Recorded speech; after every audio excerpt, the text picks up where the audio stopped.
Bro உங்களுக்கு தெரிஞ்சவங்ககிட்ட emergency சொல்லி 100 ரூபா கேளுங்க, இவங்க தராங்களா இல்லையான்னு பார்ப்போம். எமர்ஜென்சி சொல்லி 100 ரூபாயா? யார்கிட்ட கேட்கலாம்? ஒருத்தர் இருக்கான். செம்ம சீனிக்குது இன்னைக்கு. சும்மாவே போன் அடிச்சா எடுக்க மாட்டான், விற்பானது இல்லையே. ஹலோ ராசே, எங்க இருக்க? எங்க கேண்டீன்ல சாப்பிட்டு இருக்கியா? சரி, ஓகே ஓகே. ஒரு சின்ன எமர்ஜென்சி, ஒரு 100 ரூபா மட்டும் வேணும்டா. உனக்கு நான் ஒரு மதியம் மாற்றி விடுறேன். ஆமாடா.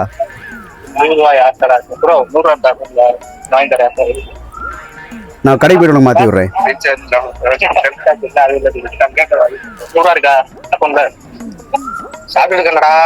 சரி, போயிட்டு விட மாற்றி விடுறியா? சரி சரி சரி சரி சரி. இல்லை, உன்னால் மாற்ற முடியும்ல. ஒரு அசிங்கமாய் போச்சு குமார். அப்படியா? சரி சரி சரி சரி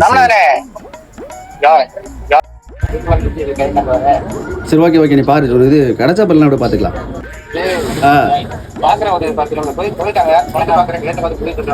சரி, ஓகேடா ஓகேடா ஓகேடா ஓகேடா. சரி பாரு. சரி, வைடா, ஓகேடா. ஓகே, பரவாயில்ல. காசு இல்லைனாலும் பரவாயில்ல, நமக்காக வந்து ட்ரை பண்ணி பார்த்தா அது பெரிய விஷயம்.